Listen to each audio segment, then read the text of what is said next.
इतनी मनमानी की इसका मतलब वहां पर ऐसे लोग बैठे हुए हैं जो समाज में विघटन चाहते हैं।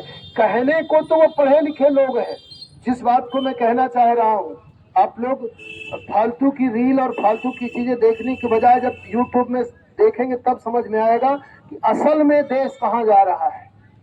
यूजीसी के उस जगह पर जो बैठे हुए तथा कथित कोई डॉक्टरेट डिग्री लिया हुआ है, कोई एमफिल है, कोई कुछ भी है, बड़ी बड़ी डिग्रियां लेकर के लोग बैठे हैं और वहां पर ये विचार करते हैं कि आज देश को भारत की संस्कृति से अलग कर देना है। ये केवल यूजीसी एक ऐसा कानून नहीं है, ये जानते थे कि अगर ये करेंगे तो निश्चित रूप से पूरे देश में विरोध होगा। ऐसे कैसे हो सकता है कि विरोध नहीं होगा? क्या वो मूर्ख थोड़ी बैठे हैं? वो जानते हैं कि जब हम कहेंगे कि ये 2 की लड़ाई है और इस बालक ने फोन किया, इसको सजा दे देनी हो, हम लिख दें कि हाँ इसने फोन किया तो हम इसको सजा दे देंगे, कोई जांच नहीं, तो विरोध ये नहीं करेगा? करेगा कि नहीं करेगा? जितने ये दुष्ट लोग वहां पर बैठे हैं, ये पापी भली भांति जानते थे कि जब इस तरह का कानून आएगा तो जिस समाज के विरुद्ध में ऐसा कानून आएगा वो समाज विरोध करेगा। अब इन्होंने एक चाल क्या चली, एक चाल ये चली, पहले तो दूसरी तरह से दिखाया जाता रहा, अब इसके बाद ये लगा कि उन वोटों को लेने के लिए बहुत सारे लोग हो गए, है ना भाई। पहले जब 4-6 गिद्ध हो और एक मरी हो तो सब वहीं जाते थे। अब जब मरी बहुत सारी, गिद्ध बहुत सारे हो गए तो फिर दूसरे मरी की तलाश होती है। समझ रहे हैं जो विषय बोल रहा हूं, है ना। अभी तक देश अलग वर्गों में बटा हुआ था, धर्मों के वर्ग में बटा हुआ था। अब क्या हुआ, एक जो विधर्मी है, मतलब विधर्मी का मतलब कि हमारे धर्म से जो अलग धर्म है, उनकी वोट लेने के लिए बहुत सारे ठेकेदार खड़े हो गए। हम तुम्हारे समर्थक हैं, हम तुम्हारे समर्थक हैं। अब लोगों को ये लगा, मैं किस राजनीतिक पार्टी की बात करूं, जितने लोग हैं सब एक ही थैली की चट्टे बट्टे हैं, ये सब साथ में बैठते हैं कि भाई समाज को कैसे बांट देना है। अब विचार किया कि हम ये कहें कि जो ब्राह्मण है, ठाकुर है, बनिया है। अब ये मत समझ लेना कि बनिया में लोग पिछड़ा नहीं है। जिसका प्रमाण पत्र नहीं बना है वो सामान्य है, जिसका प्रमाण पत्र बना है वो पिछड़ा है। उसमें महिलाओं को भी शामिल किया है, ईडब्ल्यूएस को भी शामिल किया है, जो विकलांग है उसको भी, ऐसा नहीं कि शामिल नहीं किया, उसको भी शामिल किया है। इसको शामिल करने के बाद में अब एक माहौल, एक नैरेटिव सेट किया गया। उस नैरेटिव का उद्देश्य यह है कि अब आपस में कितने लोग इससे प्रभावित नहीं हैं, जितने लोग प्रभावित होंगे वो अलग खड़े हो जाएंगे और जितने लोग इससे प्रभावित नहीं उनको एक कर दिया जाए। भाई पहले SC/ST एक्ट आया, याद है, तब भी हम थे, कुछ लोगों ने हमारे ऊपर कहा कि आप तो हमेशा अगुवाई करते हो, आप विरोधी हो। तो हम ये बताना चाहेंगे, लोग जानते भी, जो हमसे व्यक्तिगत लोग जुड़े हैं, कि हम किसी भी जाति के किसी भी तरह के विरोधी नहीं है। हम ब्राह्मण है, ठीक बात है, कथा व्यास भी है, लेकिन इसके बाद भी हम कभी भी जातिगत भेदभाव नहीं करते हैं। किसी के यहाँ उठना गडरी में हुआ था, किसी के हिम्मत नहीं हुई, बड़े बड़े आचार्य हमको फोन लगाते थे कि आप गडरी में, गडरी सब लोग जानते हैं, पड़रिया में सबसे पहले विरोध करने वाले, और जहां पर ये धर्मांतरण का खेल चल रहा था उसकी छाती में हम जाके बैठकर 10 दिन हम वहीं पर रहे, जानते हो सब लोग। और तब तक वो व्यक्ति वहां था नहीं, 10 दिन हम रहे हैं, तो व्यक्ति मैदान छोड़ के चला गया था। हम रोज समाज के बीच में बैठ के माइक से बोलते थे कि ये तुम सबको बरगलाने का षड्यंत्र है।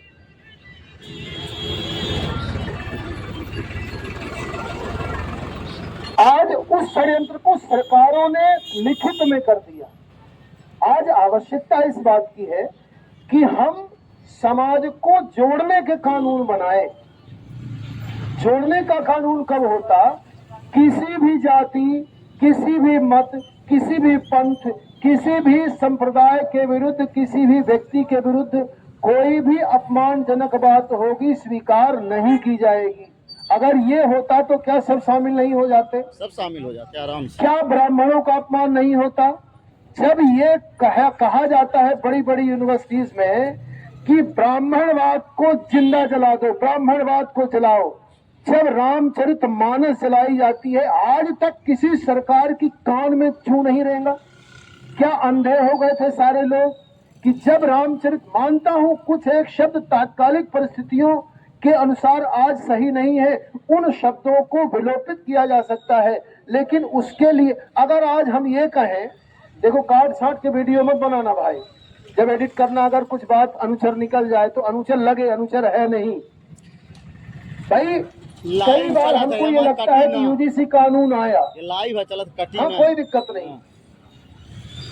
अब संविधान में भाई समता का अधिकार, समानता का अधिकार अनु 14 से लेकर के 14, 15, 16, 19 ये अनुच्छेद है। स्वतंत्रता का अधिकार है, समानता का अधिकार है। तो क्या उस समानता के अधिकार से हम बाहर हैं? हमारा क्या ये दोष है कि हमने, भाई ऋषियों ने क्या किया? अगर आप ब्राह्मणों की तुलना में एक एक जाति की गणना करके आप बताऊंगा, आप जितने गांव में, जिस समाज में जहां भी ब्राह्मण है, आप जाति जनगणना की लोग बात करते हैं, आप जाकर के देख लेना कि किस ब्राह्मण बाहुल्य गांव में कितने प्रतिशत ब्राह्मण गरीबी रेखा के ऊपर है, कितने प्रतिशत। जब प्रतिशत करोगे आप तो समझ में आएगा। आप मंदिर के पुजारी, बड़े बड़े मंदिरों मठों की बात होती है, किसी मंदिर के पुजारी की तनख्वाह 5,000 से ऊपर है क्या?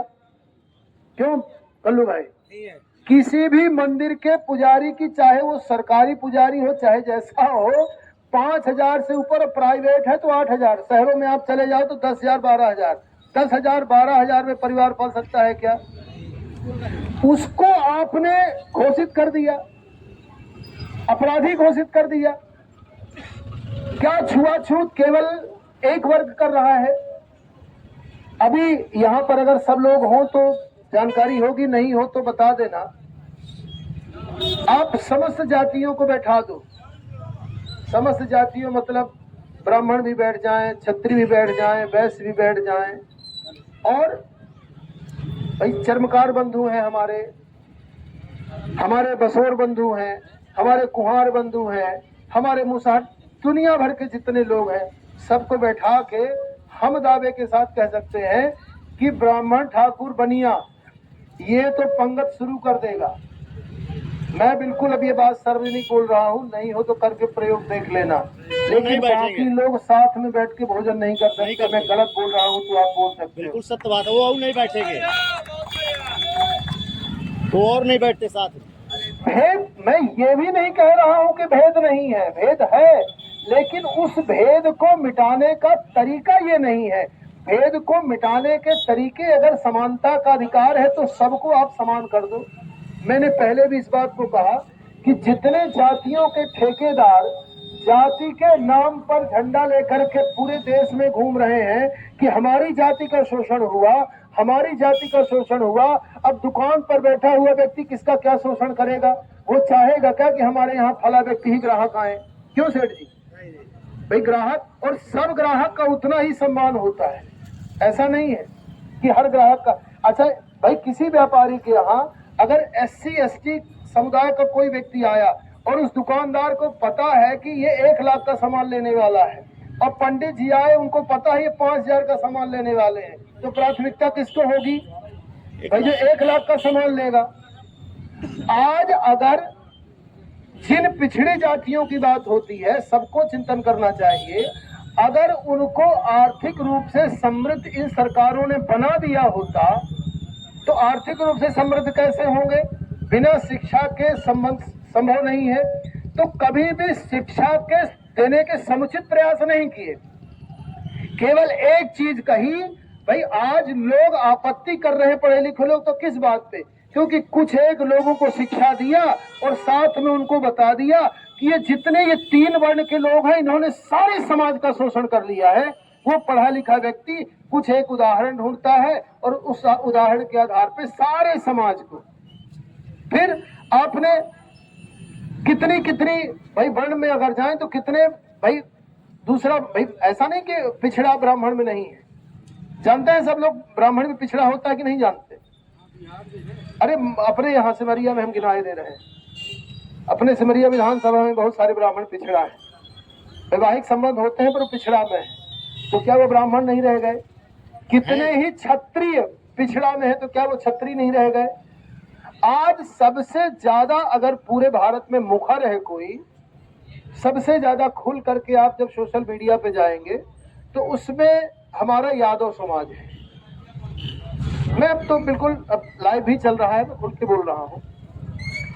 उत्तर प्रदेश में भी मेरे बड़े प्रिय यादव समाज के लोग हैं, यादव बाहुल्य इलाकों में मेरे बड़े प्रिय लोग हैं, लेकिन मैं फिर भी देख रहा हूँ कि यादव समाज के लोग खुल करके हैं, जबकि आज से 10 साल पहले तक यादव अपने आप को क्षत्रिय में मानता था, क्षत्रिय घोषित करता था कि हम भी भाई यदुवंशी क्षत्रिय हैं। जब आप यदुवंशी क्षत्रिय हैं तो क्या आपने शोषण नहीं किया?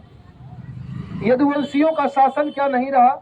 हम जिन भगवान कृष्ण की, आज तक ये बताओ ना, परशुराम जी का जय अभी 15 साल 20 सालों में होने लगा है।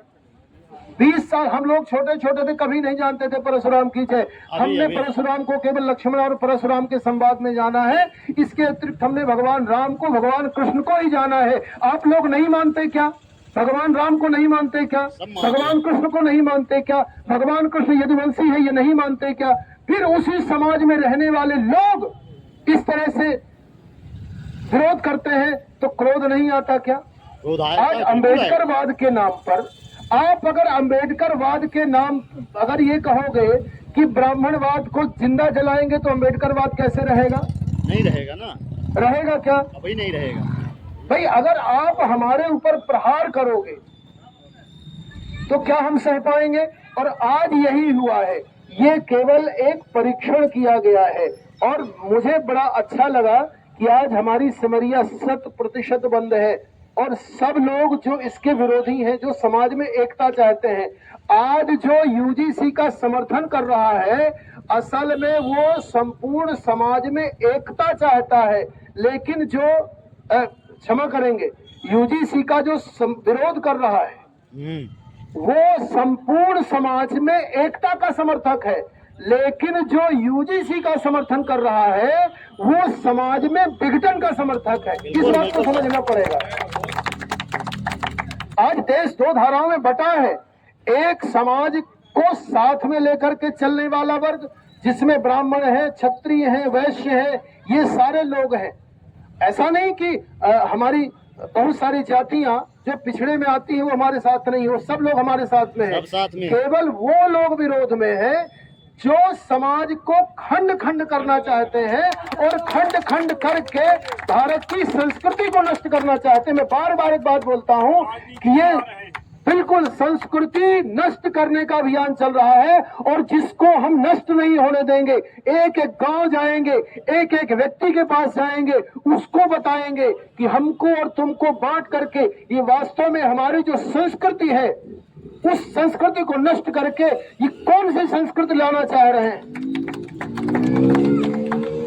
अम्बेडकरवाद के नाम पर जो उत्पात होता है वो सरकारों से सहन हो जाता है। अगर आज यही अन्य जगह पर देखो आप, लेकिन आज यहाँ पर कितनी शांति का माहौल रहा, किसी ने कुछ कहा। आप सरकार सभ्य समाज को असभ्य बनाना चाह रहे हो। हमने कभी किसी का विरोध कहाँ किया है भाई?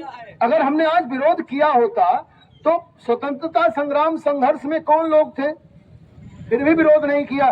डॉक्टर अंबेडकर के भी हम विरोधी नहीं है, उनकी अपनी निजी समस्या थी, उस समस्या के कारण उन्होंने अपने समाज का साथ दिया, हम बिल्कुल उनके समर्थक हैं। लेकिन इस आधार पर हम अपना विरोध नहीं होने देंगे, ये तय है। डॉक्टर अंबेडकर के हम बिल्कुल विरोधी नहीं है। आज बड़ी अच्छी बात है, आज क्या है मालूम है? आज संत रविदास जी की जयंती है, मुझे एकदम से याद आ गया। आज संत रविदास जी की जयंती है। अब समरसता